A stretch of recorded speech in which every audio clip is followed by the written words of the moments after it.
Oh, fantastic. Let's just use this. What the heck? Oh. Don't do that. Alright, well, we do have a problem today, and somehow you already knew it was under the dash. So, let me tell you about it, and then we'll get started.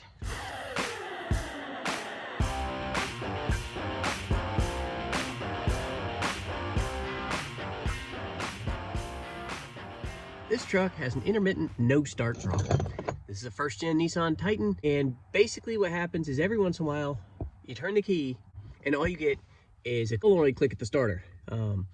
You can just go from key on, engine off, and keep trying to crank it. From there, just going between the two positions, you'll get the solenoid click every time, and then maybe after 5 times, maybe after 10 times, it'll start just fine.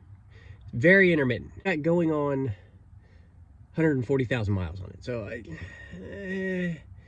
intermittent like this, permanent magnet starter, I don't think it is the problem. If it was an old style wound starter, I would say it has a bad spot in the winding. Starter, be done with it.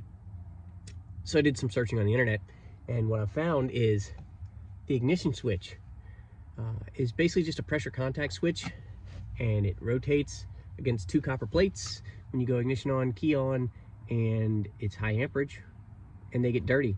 They get burnt out, they get pitted, sort of like points. So today we're gonna take that off, take a look at it. I bought a new one to throw on there anyways, and we'll see if that fixes the problem. Now we can get started, but good God, just warn me next time you're gonna be here. We're gonna be messing with electricity, so as always, first thing we need to do is disconnect the battery, which is loose. Probably not the problem. Guess it could be. However, I was having this before I replaced the battery, so why are you bigger than that one? What? 13. Alright, so like I was saying, I had this problem before I replaced the battery when the terminals were tight and clean and whatnot and so forth. So I don't think that's a problem, although I will tighten that up more when we're done. Make sure when you take off the terminals, just take them both off. Don't worry about should I take off the positive or the negative, just do both. End of story, do both. All right. So what we're going to be doing on the dash is replacing this. This is the actual ignition switch. This is the tail end of the key and stalk setup. It's a rotary switch inside here. And once we got it off, I'll take the other one apart and I'll show you what goes bad on them. But this is what we're going for. 2 Phillips screws and we should be done here in about 5 minutes. All right, I know, this is not the best. It's the best angle I can get to be under here with you. First, we're gonna disconnect that connector. I guess that makes sense, right? Disconnect the connector. Sure, if I can get to it. There we go. All right, that's disconnected. Kind of move that out of the way somewhere. And a medium to small Phillips screwdriver, from what I saw on the internet, says that that'll do it. So, well, that's 1 screw. That's good. 1. Yeah, I'll get this other one. This computer and everything's kind of in the way. It's hard to get a straight shot, but it shouldn't be on there too tight. No, there we go. All right, and there we go. It only goes in one way. Screws are offset, the connector faces down.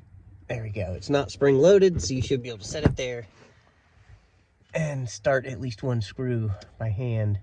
All right. Alrighty, and we'll plug it back in, and that part of it's done. I don't really think it matters, because you can go positive, negative, or negative, positive when you put it back on. I'm certain that it really does matter. I can't remember which one. I just went positive already, so I guess that's the way I'm going today. If you know which way to go first and why it makes a difference, let me know in the comments. If you don't know and you want to know, let me know in the comments. I'll look it up and I'll respond in the comments. All right. Ooh, I heard solenoids clicky on the inside, so that's good. Let's loosen this up so we can go farther down on it. This negative terminal is almost stretched out beyond use, but it's still okay a little bit. Get that to go all the way down and we should be all right. All right, let's go take that old ignition switch apart and I'll show you what's on the inside. Actually, first things first, let's make sure this truck starts again. Starts just fine. So at least right now, that's not the problem anymore. All right, so here's that old ignition switch that we took out. This be key in the off position. This be accessory position. That would be ignition on, and then it should be start and then a rebound. You can see it does still rebound just fine. That's not the problem. The problem is on the inside. These actually come apart pretty easy. I learned this by looking at other videos on the internet. This is not something I've known for a long period of time, but it's fairly simple to pull apart. These are spring loaded. Once you've got 2 of those little latches detached, you can take it apart, and there we go. Here is the inside of that ignition switch. And you can kind of start to see the problem here. If you look right here, this terminal is pretty burnt. This one I've got my finger on. And it contacts right here. And this is also very burnt. So I'm willing to bet that that doesn't have good contact. And if you look at really all these parts, they're pretty worn out. We take this little base plate out here. Here we go. There's springs underneath it, as you can see. And this is that burnt terminal for the start position. It's kind of hard to see in all this light, but you can see it's got a mark on it that is definitely burnt and charred and probably causing a little bit less contact than it should. Side here, this one is decidedly lower and weaker than the others, but there's 3 of them. They pop right out. 1, 2, 3. And then the only thing you have left is, this is the one that actually rotates over to ignition and start. So actually, yeah, now that I look at it, if you look at this one right here, that's got metal coming off of it. So there's definitely an issue. These are definitely worn.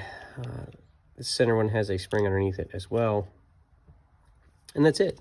That's the ignition switch for one of these. Oh, yeah, I forgot. There's a ball detent with a spring if you do happen to take it apart that far. But you can put it back together if you really want to. We're not going to. Could I clean this up? Probably. Is it worth it? No, it's not.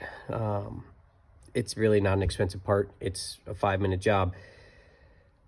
And hopefully that solves the problem, because this is definitely worn on the inside on the contacts. So if you've got a first-generation Nissan Titan and you've got the problem where you turn the key on, try to start it, and you get the solenoid click under the hood and nothing, multiple tries, and then all of a sudden it fires right up, try your ignition switch.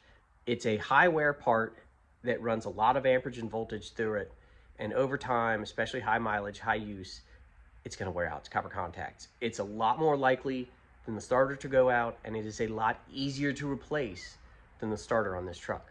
This is the first place I would start if you've got that issue. All right, thanks a lot, everybody. That's going to do it for today. Any questions, comments, concerns, please leave them in the comments section, and don't forget to like, share, and subscribe. And if you do that, I'll see you next time.